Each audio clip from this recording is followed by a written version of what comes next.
G'day, mates. Ulster, I have a question. Who wins in a football game?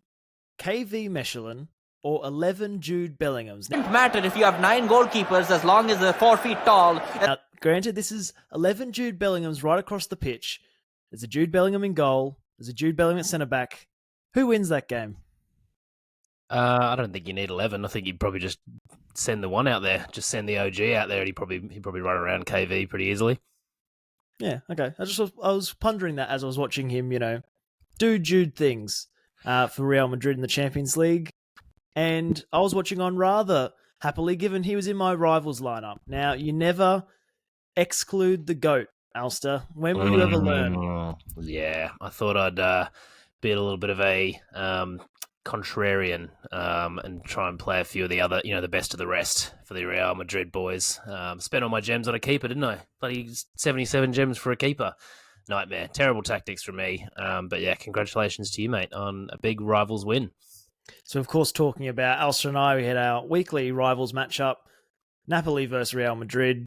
Sort of went with different strategies. Like I said, I sort of went all in on Bellingham, 77 gems he took up. So I had to get the Napoli keeper. Now, with the Real Madrid stack, I knew that if I was going to do well, they were going to score a lot of goals. But I was just banking on the fact that Bellingham would score enough goals that would offset my keeper conceding 3. But it worked out perfectly anyway because Real Madrid conceded 2. Winner, chicken dinner for me. Great to have another rivals win. But things didn't quite go to plan when we spun the wheel. It's what we're all here for. Let's spin the bloody lunch wheel. All right, let's spin it. Are you ready? I'm ready. Let's go. Actually, don't. Yeehaw! I need this lunch. Oh, mayonnaise. Oh, what is it? Oh, no. Protein boy. Fuck it all. You're kidding. I actually needed lunch, Dave. Well, it depends on how you look at it. If you really love eggs, you absolutely nailed your lunch wheel spin. A dozen eggs for you, Simon. So give us an update. How are you through the 12? Have you what's been your method of egg production? Have you been scrambling, frying, poaching? How you like your eggs? Fried up, fertilized, fried up, fertilized, fried up, fertilized. Talk us through it. Yeah, well, we discussed several options. Maybe I was just going to neck them all raw, blend them up into a milkshake. There were several options on the board. I went for a giant scrambled eggs. So 7 eggs went in, whipped that bad boy up. Yep. It actually was pretty good. I'm not even going to lie. Like, it wasn't bad, but I still do feel quite ill afterwards once all that egg settled in the stomach. Let's just say I won't be going for a run this afternoon. But what remains, Ulster, is 5 hard-boiled eggs, as you can see right here. Wow. Can't wait to tuck into these little beauties. Well, you know what that means, Simon. I think it's time for everyone's favourite game, Bob Scoofs. Bob Scoofs. Bob Scoofs. Bob Scoofs. I mean, everyone loves a game of Bob Scoofs. Okay, for that, I mean, in your country, it might be called something different. It might be called, chubby bunnies, or I don't know what else they call it in other. Basically, the idea is you shove as much kind of, rotund food into your mouth as you possibly can, and saying the classic catchphrase, "Rob Scoofs." Look, I mean, people have been asking for this for a while. They're like, when are you going to play Bob Scoofs on the pod? And the moment has come. You don't often have 5 hard-boiled eggs that you have to eat contractually. So, Simon, I mean, you know the rules. 1 egg, say the words Bob Scoofs, and then, 2 eggs. See how far you can get. The world record is actually 63 eggs, held by Jürgen Schmelzer from Yugoslavia. So, look, let's see how you go. Okay, this could get very chaotic. Is it Bob Scoofs or Rob Scoofs just for clarification? Let's go with Bob Scoofs. Bob Scoofs. All right. Egg number 1. This is good content. Bob Scoofs.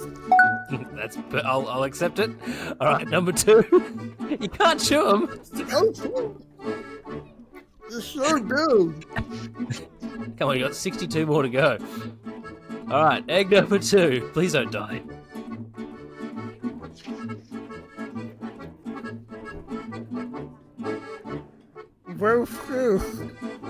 Perfect. I heard that clear as a bell. Number 3. Come on, I can see a hole there. You can fit that in.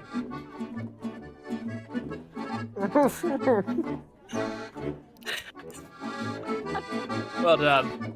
Well done. I think we got at the end there, which is pretty good. The fact that it was worrying, I went 1 egg and I was like, there's no room left here. Yeah, there was certainly a moment there where I was like, oh shit, this Simon could die in the midst of this.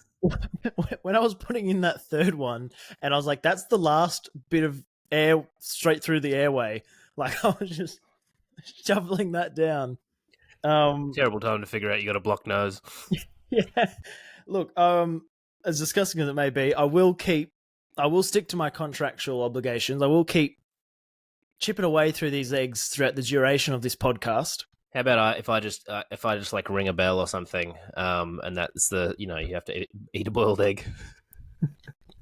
This is good. Not too bad. Okay, now make sure you do not chew into the microphone, because those of us with misophonia will have a meltdown if you do that. So, all right, well, enjoy chewing that. I'll keep the podcast rolling, I guess. We will be interrupted at least 5 times during the episode for Simon to eat an egg. Good content. Well, okay, well... Before you go on, Alistair, while I've got the mic, before I take another bite, can we talk about how bad Onana is in goal for Manchester United? Like, it's actually getting ridiculous now. I didn't watch the Man U game. I haven't watched the highlights either. Did he make some bad errors? Yeah, 2 errors led to goal. Only one of them got counted, but... Wow, okay, I'll take over. God, Onana's terrible. I agree with Simon there, and I will now talk about that further. Having not seen the game, I can't really comment, but it seems like he makes a lot of mistakes. I would be very interested to see if they ever bring in Bayinda to play. Pretty classy backup there that they've got, so I would be a bit terrified if I was an Onana holder. Might be a good sell hay for later on. We of course caught up on the Champions League this morning. Obviously watched the Real Madrid-Napoli game. It was a great game to watch. So I knew I was up against it when Bellingham scored. I was like, damn, that's Simon's captain. Lunin had lost his clean sheet, so I was like, I'm in dire straits here. So I made a substitution. So for those who don't know, in Rivals, you can actually sub a player out if he's doing badly. Obviously, it's a bit of a risk because you have to sub on a player that has not yet come onto the pitch. So I looked at my players that were on the app, and I had Romani from Napoli, and according to the app, he was on 38 points. So I was like, that's not really going to cut it. I'm going to sub you out, and I'm going to put on Joselu from Real Madrid. I was like, he can come on and score a couple of goals. Turns out the app just hadn't updated properly, and it does seem to be an issue with the beta app as it stands. And Romani was actually on 62 points, so I subbed off a guy who was on 62 to bring on Joselu, who then proceeded to have pretty much the worst performance ever by a striker in the Champions League. Missed some absolute clangers. So sub didn't pay off, and obviously Simon's reaping the rewards now as he mows through some eggs. Real face of a winner right here. Are you a little bit crook at the moment? You sound a bit sick. I am a bit ill. He's very ill. I'm getting better. No, you're not. You'll be stone dead in a moment. Oh, God. So apologies if I look and sound shitty. I had some withdrawal symptoms, obviously, from not having enough Sorare over the international break, and my body just started to break down. So luckily, football has returned, so I'm starting to slowly regain some health. But yeah, probably going to sniffle my way through this episode. But hey, the people want content, and I must deliver. What a treat for the listener. They got one bloke who's crook as a dog, and the other one's eating his way through a mountain of eggs. Now, Simon, while you've got a free mouth, some pretty hefty news in your gallery this week. Allison, looking like he's going to be out for a couple of weeks at least, throws you into chaos. Obviously, you're running a very tight ship there with like 6 players in your entire gallery. So what are you going to do? You've got no keeper. I think we've already kind of touched on the fact that having one team is, whilst probably very financially responsible, it's absolutely the most boring way to play Sorare.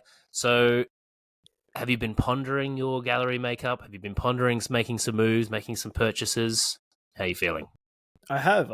I wasn't aware of the Allison news, but once you alerted that to me of that this morning, I quickly went on and I've been researching away. I've been looking at goalkeepers. I've been looking, I guess you could say a gallery reshuffle, a gallery rebuild.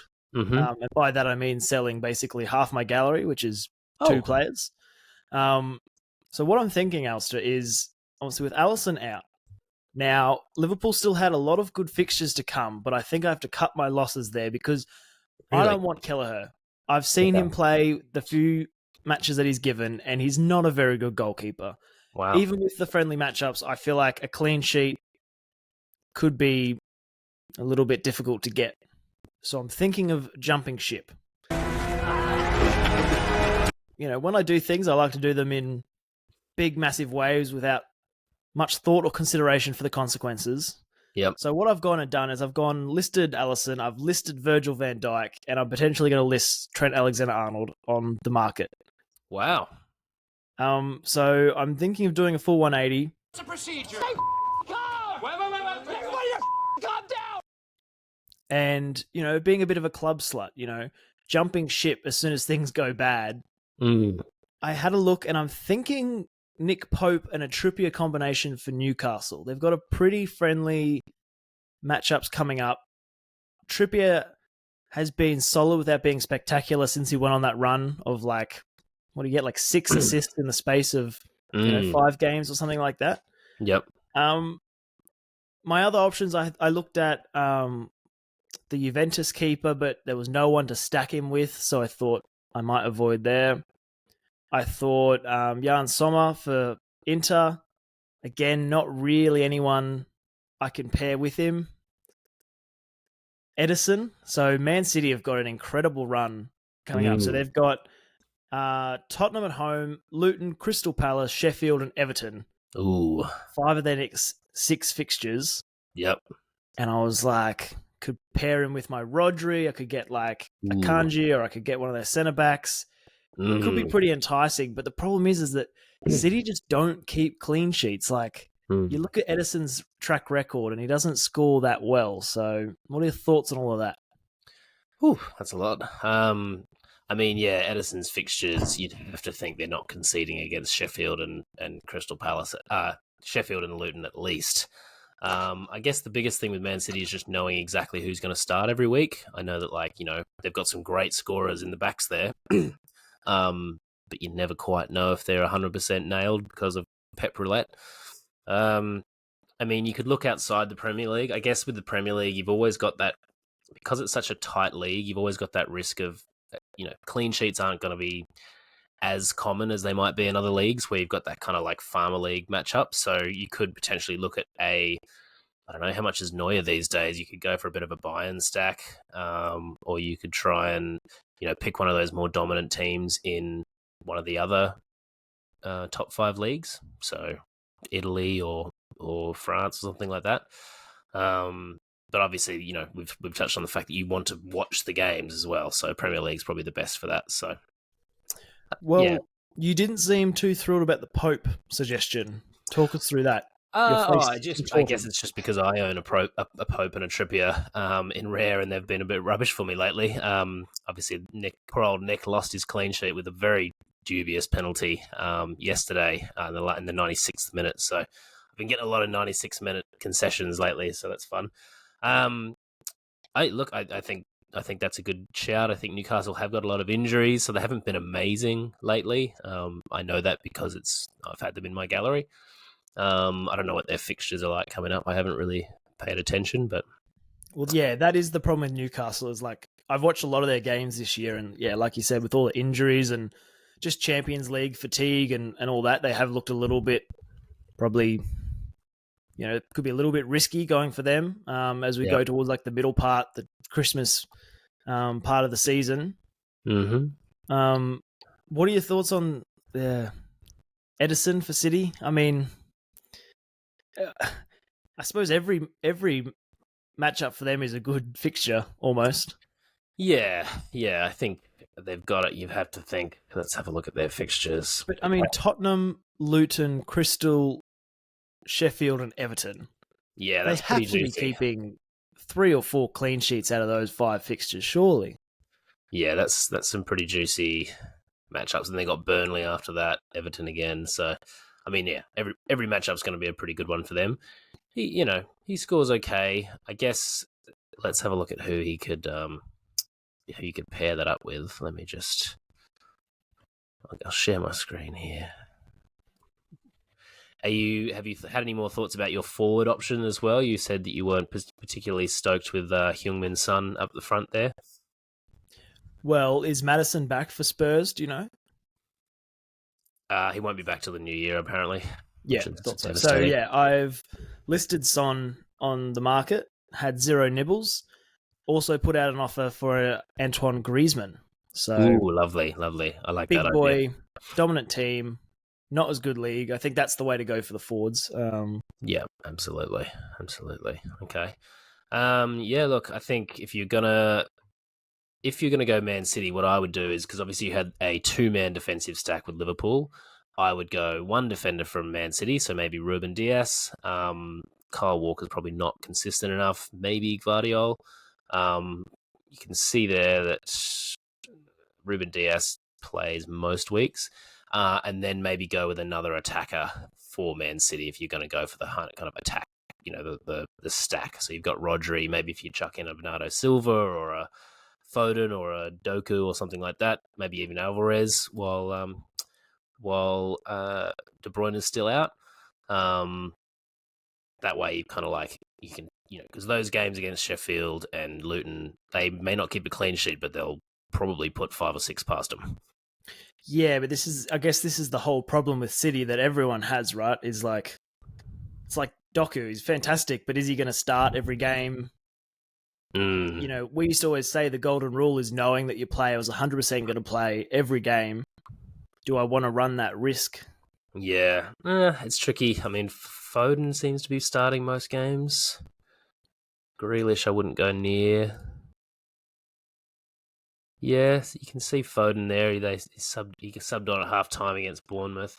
I guess the thing with someone like a Foden is even if he comes off the bench against Luton Town, he's for 40 minutes, he's still probably got a very good chance of scoring pretty well. So, true, got that to consider. But yeah, look, there's not a lot of bench starts here. If we take out England, if we just put him for Man City, pretty good scoring record.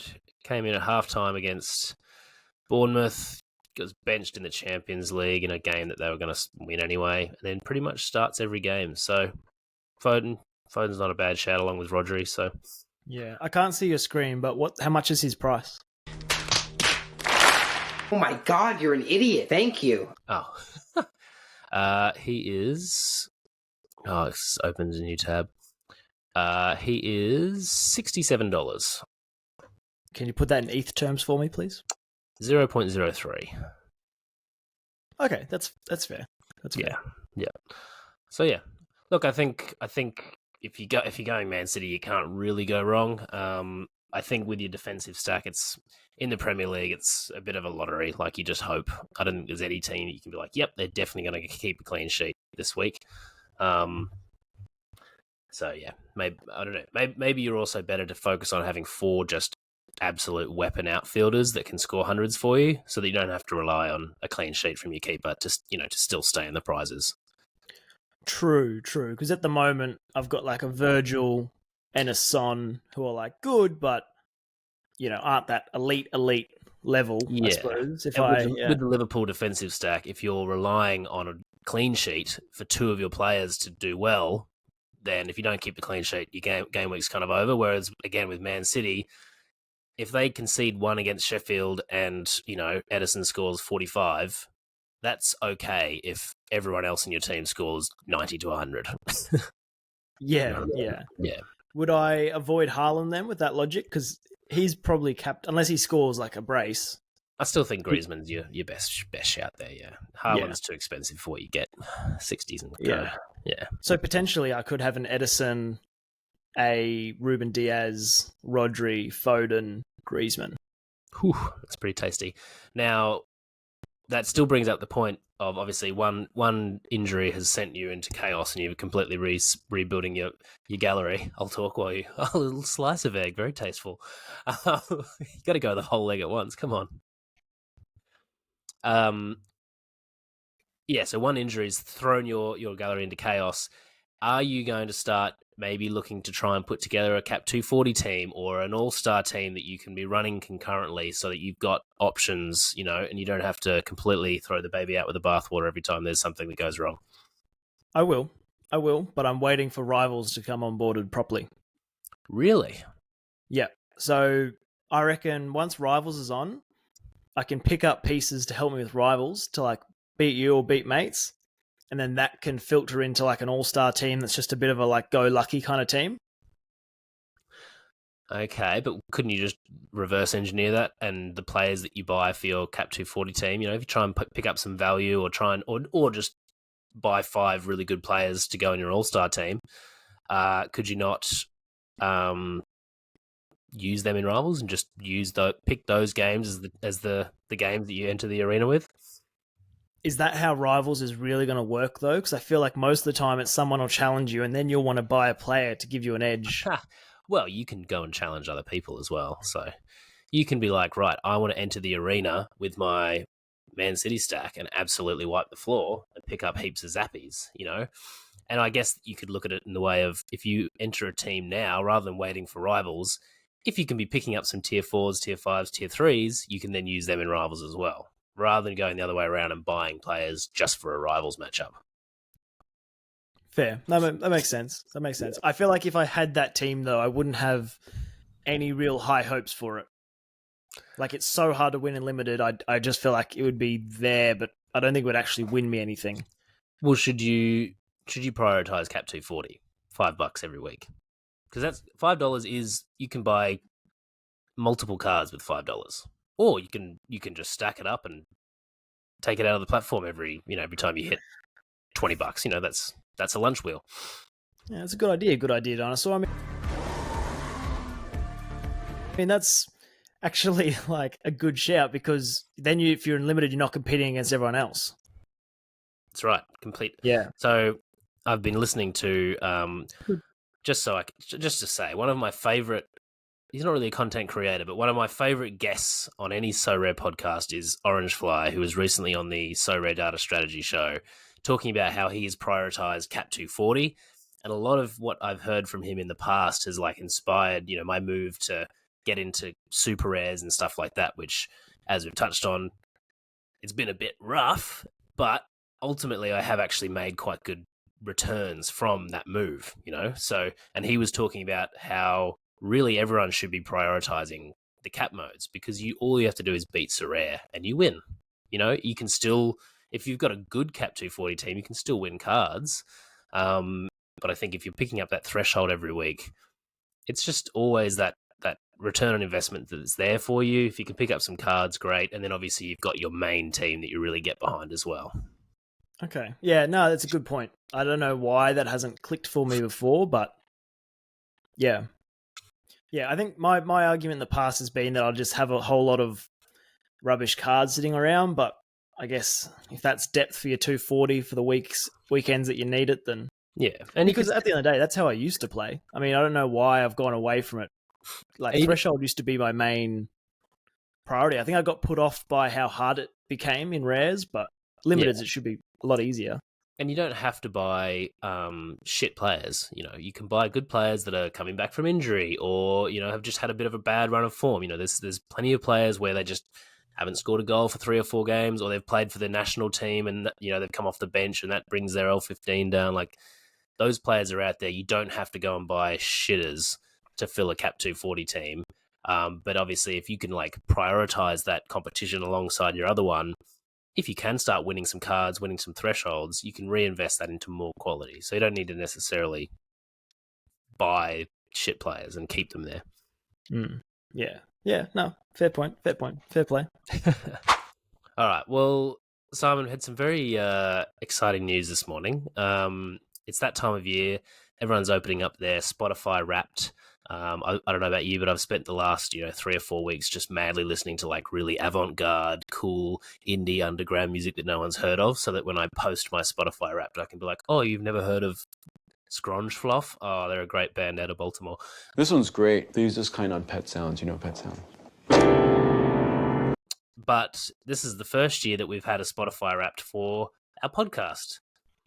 And it was quite interesting to hear, kind of see where people are listening, what episodes have been kind of people's favorites. Obviously, most people probably consume our content on YouTube. I don't know if they've got a YouTube Wrapped, but the Spotify Wrapped, I think there was like 104 people that we were there in their top 10 podcasts of the year, and there was 12 great, beautiful human beings out there where we were their number one podcast of the year. We won't ask them whether they listen to any other podcasts or if it was just ours. We won't ask them that question. We'll just assume that, yes, they listen to loads of podcasts, but none more so than ours.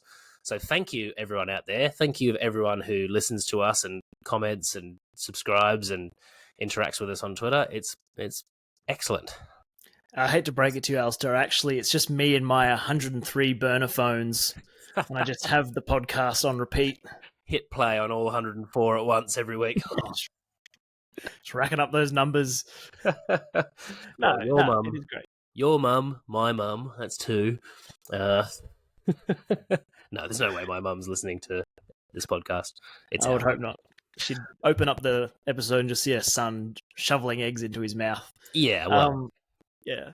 No, it's great. It's been a big change. Obviously, when we first started, we started off as Champ America. We thought, let's do the MLS. It's exciting. It's fun. I don't know how long we lasted with that podcast. Probably we did a few episodes. 15, I think we probably did like something. Not even that many, but we kept it going for a good couple of months, and I think we just kind of ran out of steam, didn't we? Yeah, and I mean, like, we'll touch on this in a sec, but I have in the past gone back and looked at some of our earlier episodes. It is pretty grim. No! I'd love to see, I don't know if you've got access to it, whether we can go back and see old Champ America stuff. I think I deleted it all.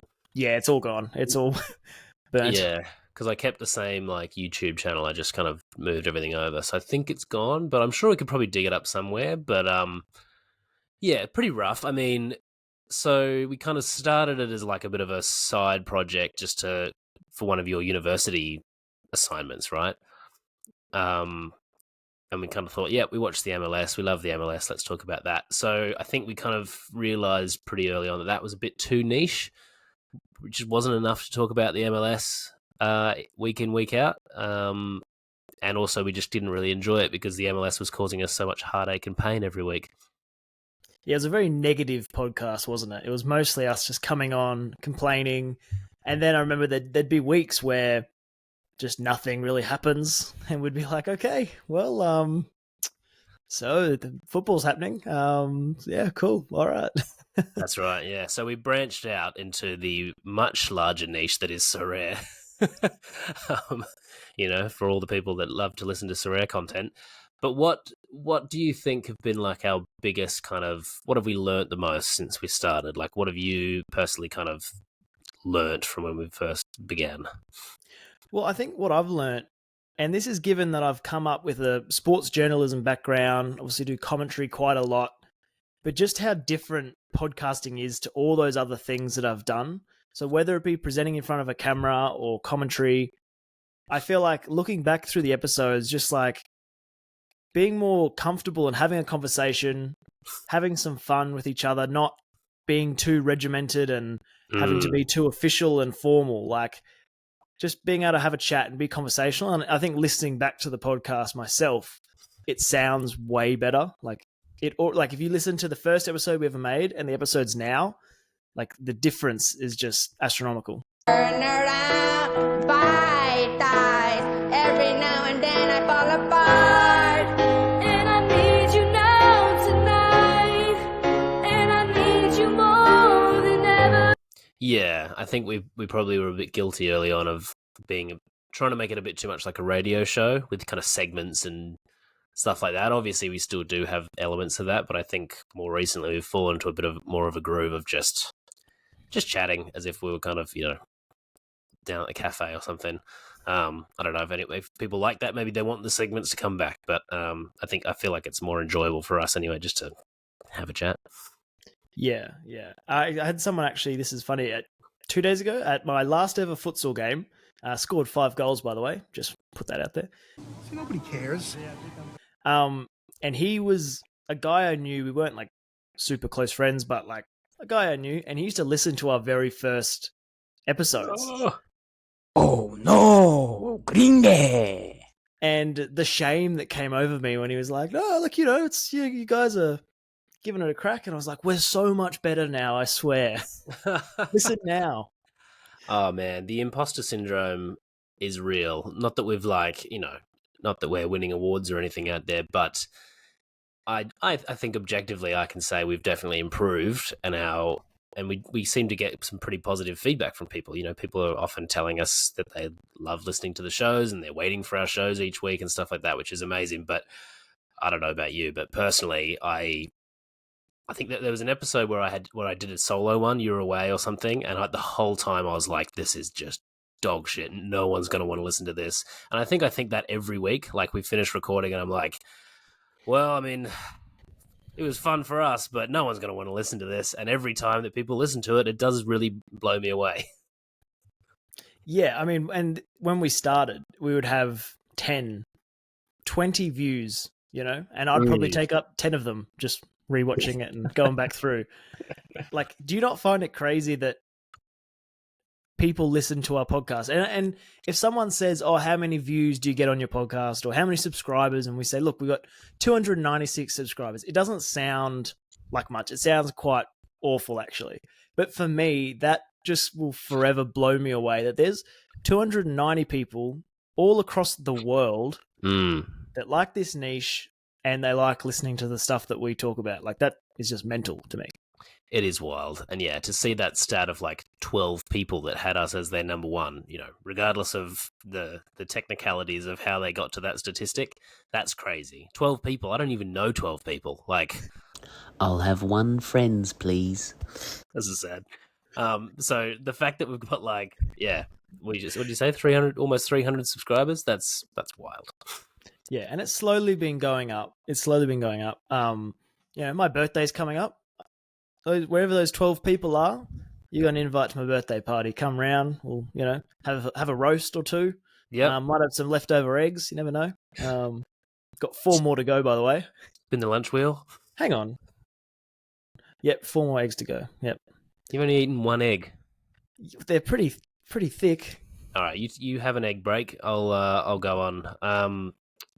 So I think I was going to talk about like what the kind of what the best parts of podcasting has been for us. Like, it'd be interesting to hear what kind of you get the most out of. For anyone out there who's thinking of podcasting or has podcasted and started and stopped or whatever, I think for us, what kind of keeps us going?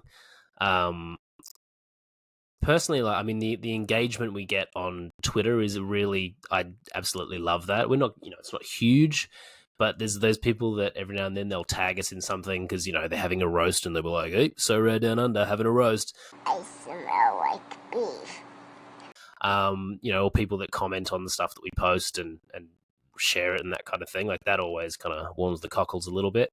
I love putting together the little silly bits and stuff that we do. Like, it's definitely got to be a better kind of channel for that creativity. I'm sure I could be doing any number of things that would reach a much wider audience for my time, but I just love doing it for Sorare because it's something that I think about all the time. I'm constantly, scrolling Sorare data, setting lineups, sweating lineups, punching myself in the face when my lineups inevitably suck.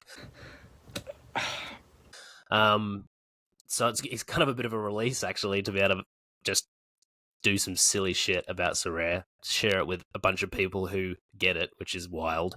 But yeah, that side of it is fun to have that little creative avenue, because I don't think a lot of people have that kind of creative avenue in their life, whether their job is just data entry or, building stuff.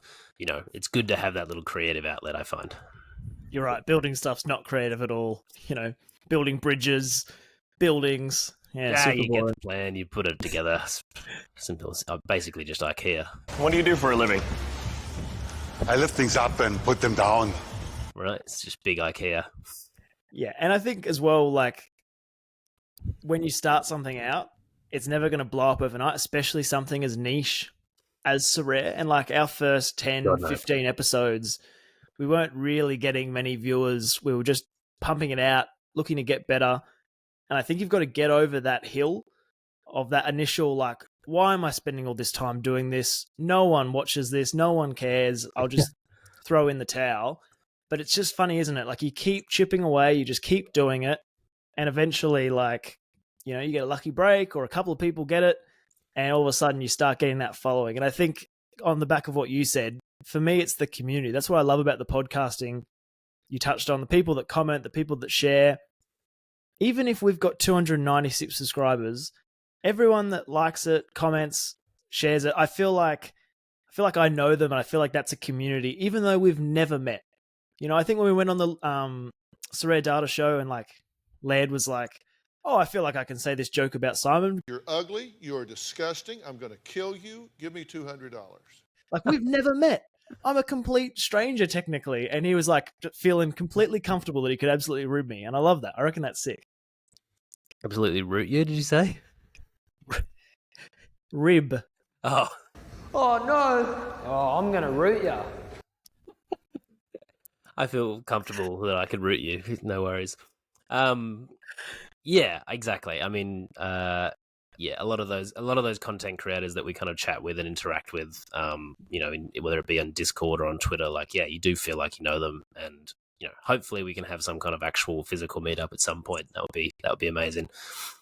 I think just touching on that as well, I think you mentioned like the fact that we're kind of releasing episodes and stuff and they were kind of going out to no one.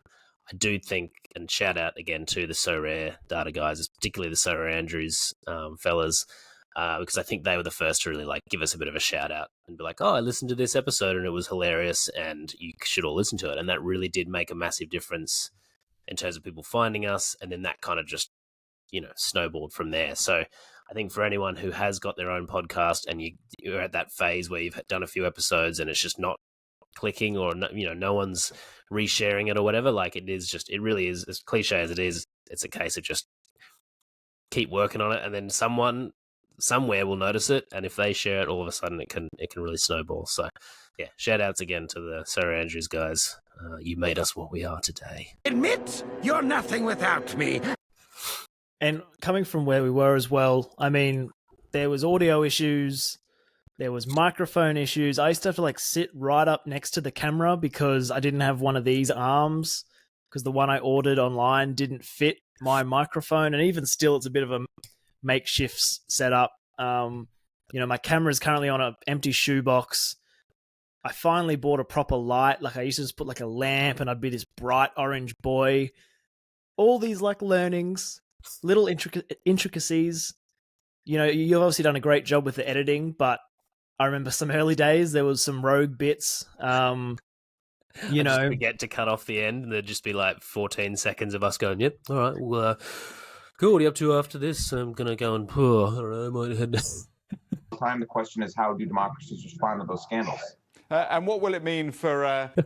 Right after Sorare Data gave us a shout out as well. That was the worst thing about that moment. But, you know, I think also I remember one of the listeners was saying the grabs are great, except when you don't equalize the audio, and it was just like super loud. Yep. So if you've got headphones in, it would just like blowing eardrums left, right, and center. So just learning about those little things has definitely helped the process as well. And we still probably can get a lot better, to be fair. Oh, yeah, absolutely. I think I've got to be kind of wary of being a bit more natural and trying to like not be too podcasty, if that makes sense. So like just, you know, I think we have fallen into a bit more of a groove of just having a chat, which I think people seem to resonate with a lot more than if we're trying to be too no. But, and I think, obviously we're still both doing it from our bedrooms, you know. Well, not my bed. This is a spare bedroom. My bedroom's way better than this. Okay, let's go. But yeah, I'm sure we could probably like improve the setting in which we do this. It's very DIY at the moment, and I'm sure we can always upgrade, you know, audio and video and all that kind of stuff. So But I'd be interested to hear what everyone thinks about what we're doing and whether we're doing what we could be doing better, what we're doing too well. Absolutely. We're very insecure boys. If you let us know what you like and don't like, we will take it on board very much so. So we'll take it on board. We'll listen to it. We probably won't action it or acknowledge it in any way. We'll just probably, I remember like one of our very first episodes, we were like, "Hey, what do you guys think? Like, any feedback?" And a guy was like, "Don't really like the video grabs you do in between the bits, and it's very distracting." And I was like, "I'm going to keep doing them forever." Thanks for your feedback. Bye. Blocked. Absolutely. Yeah. Yeah. I mean, I think one thing that we kind of not holds us back, but one thing that would be a nice luxury to have is the like chat function. I do get a bit jealous of other podcasts where they can be like, blah, blah, blah in the chat has said this, and you can kind of bounce off that as well. Obviously, we've got to try and come up with topics and carry it on our own each week. So it'd be interesting to see if we could try and experiment with that, whether we do like a late episode or something like that. I don't know, but we should probably try it. Well, may as well. Why not? 1 a.m. show. Yeah, why not? But yeah, I guess wrapping all this up, kind of looking back, having a bit of a moment. What do you want to do with this in 2024? Like, do we keep going? Do we run out in a high? Do we hit 300 subscribers and blow it up? What can we do more? What are you thinking? I still think that Sorare, Saudi Arabia, or whatever that was, has legs in it. I feel like that could be a potential 180. That's where the money is. I mean, I've always said else. I think, we just keep improving, keep doing like niche content. It's never going to go massive, but people seem to enjoy it. What are your thoughts? And I don't know if you're going to be okay with this. What are your thoughts on like slowly integrating some more just general football content in? Is that going too far away from Sorare Down Under? I like it. I think we definitely could. I think there's an avenue there for us to put like some of the silly stuff we do, kind of give that just more of a general football slant. Like at the moment, obviously, we'll pick up on some like so rare trope and be like, "Isn't it funny when this happens?" Blah, blah, blah. But potentially we could be applying that same methodology to Premier League or something. I think going back to that like imposter syndrome side of things, I'm not sure how I would go as like a general pundit on a particular league, especially because my knowledge of those leagues is very much tied to my Sorare experience. I'm not like, I know a little bit about the Premier League, but I don't know it inside and out like I might do some other sports or some other topics like Sorare. So that would be a bit of take some getting used to. True. Like you're judging a player on their Sorare score, not necessarily how they perform on the pitch. Yeah, most of the time. No, most players that I've ever bought, sold, suggested, scouted, I've never watched in my life. So it's an interesting with the podcast as well, though, because as we found with the international break, I do feel like with Sorare, there probably is a cap on what you can talk about in some weeks. I must say, I think like a lot of the other Sorare podcasts, they do that really well of finding stuff to talk about on weeks where there's not much happening. But yeah, I do find that's quite an interesting dynamic when we do have an empty period in Sorare and we're trying to do a Sorare podcast and we're like, all right, what do we talk about this week? I've got some roasts on the agenda. Let's bring eggs in, we just get creative. Yeah, maybe we just need to have a think about some different formats we could do. We haven't really done many interviews. We've done we've done no interviews. We've jumped on other people's shows. We've never done any interviews on our own show, probably because of the time difference. We could potentially do a bit more like reactive kind of content where it's like, look at this video from this game, talk about it, make some jokes about it, etc. So there's some ideas. Or I reckon we go full John Nellis and we just like start filming content on the street. Will you get in a shark cage if you come to this Melbourne City versus Sydney FC match? Yeah, I reckon that's the money right there. I flew to Russia and for no reason, and here I am in Russia. Content. Yeah. Content is king. It's all about the title. I flew to Russia for no reason. John Nellis. Like and subscribe. Okay. Cool. I think we could probably do some more interactive content as well with people. Like I'm looking forward to Rivals rolling out. obviously you and I have been playing each other for the lunch wheel. Potentially, might be a bit weird buying like a sausage roll for some random person from Twitter, but potentially we could do some more interactive rivals kind of stuff where we play against our fans or have like a leaderboard and things like that, and maybe have some prizes, that kind of thing.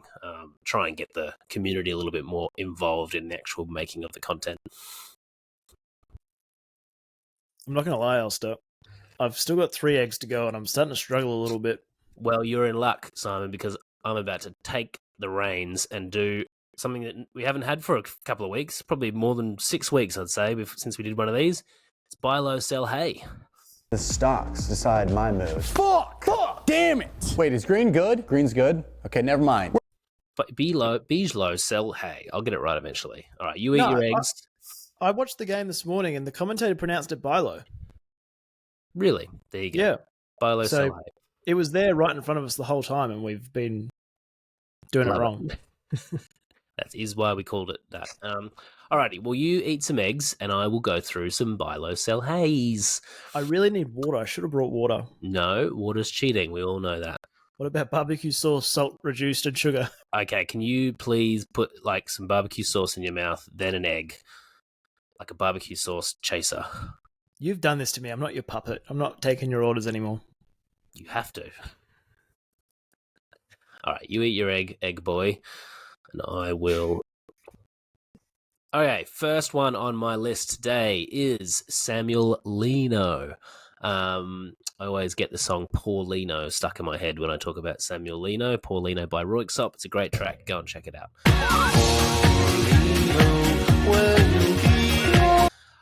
Samuel Lino, I first heard of from Quinny's podcast. He was bigging up the man because he was due to move to Portugal, where he would have smashed. Atletico Madrid said, no, stop. We don't want him to go. And they kept him around. And I think that kind of put a bit of a dagger in old Quinny's hopes. I think he was hoping that he would go, for a starting job somewhere in Portugal. And basically this guy, this is a player I have actually been watching, mostly comes off the bench, has started to play a few minutes kind of like in the midfield, even though he's a forward. Just coming off the back of a bit of an injury, but basically like he's been performing really well and he looks electric. 2 assists and a goal off the bench against Celtic there, goal off the bench. Casual 76 without and decisive for a forward. Not bad, bit of a cheat code. Now, I guess the issue with old Samuel is that you don't necessarily know how often or how regularly he's going to start. For example, he didn't come off the bench against Feyenoord the other day, so you might be creating a few headaches, but he looks the goods. He passes the eye test well and truly. All right. Next one on my list is I've got rid of them all. Here we go. Alexander Djiku, classic just injury purchase this one, was doing quite well for Fenerbahce since he moved from Strasbourg. As you can see there, since he started playing for Fenerbahce, really was crushing it, got injured. I have heard that he's back in training, so hopefully he can get back into the starting lineup soon and he can start getting some of these tasty scores. He is currently going for 0.05, which is a bit of a bargain in my opinion. So Alexander Djiku, good one to pick up for those bargain hunters out there. Now, next one. What have I got? Next one I've got here is Adrian Monfray. Now, this is not necessarily a buy low because he probably ticks all the boxes for a sell hay as well. But I've just thought I'd include him in there because he's one of these ones where he's second division. We ragged on the second division last week, but goddamn, there's some value there. And for under 0.1 ETH, you can get these kind of scores.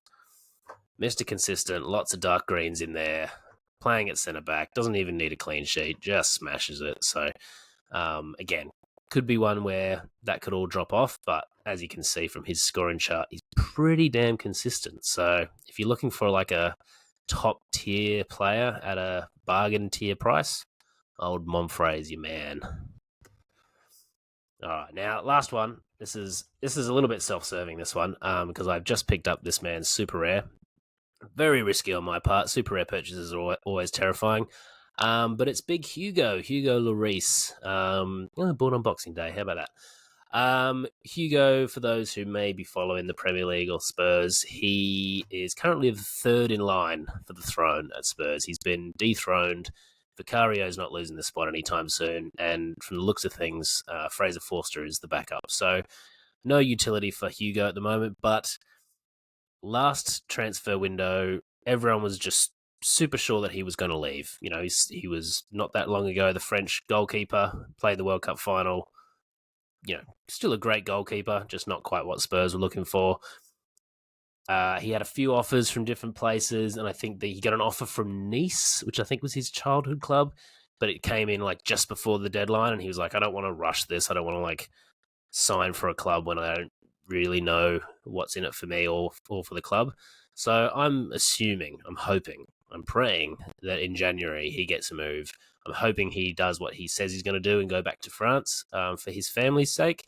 He has said no to Saudi before because he was like, I don't want to take my family to Saudi. I'm not really in that part of my career. That's not to say we should rule that out because, hey, money talks. But I'm hoping that Hugo gets a nice little move somewhere in the January window, and then bang, you got yourself a starting goalkeeper, presumably, for a pretty bargain price. So Hugo, and he's only Hugo. 36 years old, so his legs are, you know. 36 years old, that's young. That's young for a keeper. Come on, Simon. He's got like at least 6 years left. That's 4 years older than you. Hey. Well, my keeping days. I've got plenty of keeping days left. Alrighty, we'll get out of this matrix here. Okay, a couple of SELLHAYEs. Again, SELLHAYEs are a little bit trickier because usually the players who are priced high for a reason. But I saw this man, Gerard Moreno. So Gerard holds a very dear place in my heart because he is the card that I sold for the most amount of money in my Sorare career. I won him as a reward for coming 27th in All-Star Rare Pro. I sold him for something ridiculous, like $5,000, because he's a good player. Now, he's been banging them out lately, scoring goals for fun, and when he starts, he does score goals. He is a very, very good striker.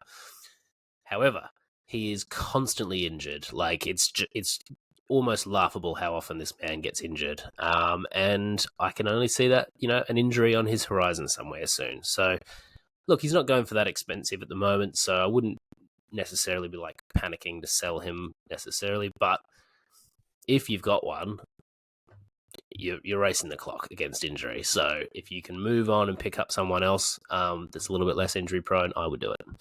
It's inevitable, Death, taxes, Merino injury, That's right. Yeah. Okay. And my next one is a little bit of a shout out to the Liga MX fanboys out there.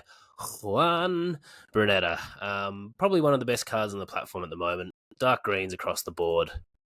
Man smashes, absolutely smashes for Santos Laguna, who aren't even that good of a team. So he is fantastic, but as with all wonder kids who crush in any particular league, especially in South America, Europe comes a knocking, or the MLS comes a knocking, and either of those options, I think, aren't good. So this is one where probably not, again, you're not selling at the peak, but I would just be very wary of a transfer over the next couple of months, and that could potentially absolutely tank this guy. So he's one where like you get a little bit more utility because they're still in the playoffs, I think, or they're playing into the playoffs or something. But once that's over, yeah, you're just kind of praying against some transfer news. So I would be jumping ship if it were me.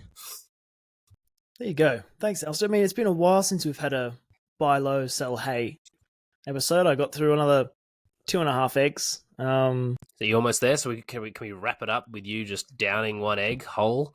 Oh no, I still have 2.5 eggs left. Okay. 2 eggs left. I have 2 eggs left. All right. Well, you've got 90 seconds to eat both of those eggs. I don't think you understand now. This is what the people want. People have been chatting. I actually can't do it. I like gagging trying to get these down. Don't you forget, I had 7 eggs before that. And also, let's also remember, I had an egg this morning for breakfast. And then yesterday, for the first time, I actually had scrambled eggs. So I had like 4 or 5 eggs then.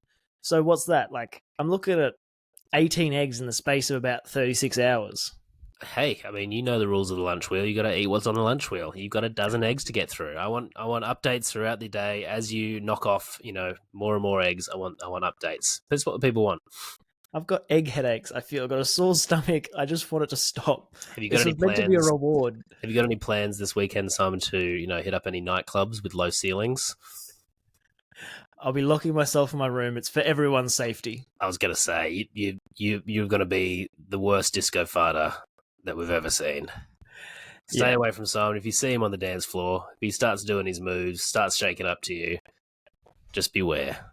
Gentlemen, welcome to Fart Club. He's gonna be a very stinky boy at any moment. Arrest him. It's really annoying though, Alistair. I actually didn't have lunch today, and I was really looking forward to a good lunch. This has not been what I was after. I can give you that much. Well, hey, you just have to beat me in Rivals over the weekend. We'll crank it up again. We have to pick a game. Pick one that we can both watch, I think, is fun. We put it out to the Twitter community. We, varied response. So we might need to find a new way of picking the matchup week to week. Speaking of reflecting on the podcast, I don't think anyone else likes Rivals, Alistair. I think it's just you and I. You and I are the only ones that get enjoyment out of it. No one really likes Rivals content, but hey, just like we said before, we hear you, we take it on board, and we're probably just going to keep doing it because we think it's fun. Absolutely. So, we're going to be an exclusively Rivals podcast by the end of the year. And just to add some clarification as well, when we don't do a matchup, for example, Melbourne City, the reason why we haven't done a Melbourne City one is because you've got 2 rares, super rare? 2 rares. 2 rares, and, You still would have beaten me, though. I'm a bit of a whinger, though. I like to keep it an even playing field, and you beat me by 1 point. Did I beat you? Okay. Overnight. There you go. You take away those bonuses, and I got you covered, mate. So I dodged the dozen eggs, so it's not the worst thing in the world. Yeah. All right. Look, we'll wrap it up there. Best of luck for the weekend ahead. I've got a lot of work ahead of me trying to get a lineup out before the weekend. My least favorite part of Sorare, buying and selling players, but here we are. I'm stoked for you. I reckon cap 240. I reckon you can go and pick up some bargains, and there's plenty of bargains to be had. Just named like 5 of them. Yeah, all right, cool. Best of luck. See you, mates. See ya. God, I sound ridiculous.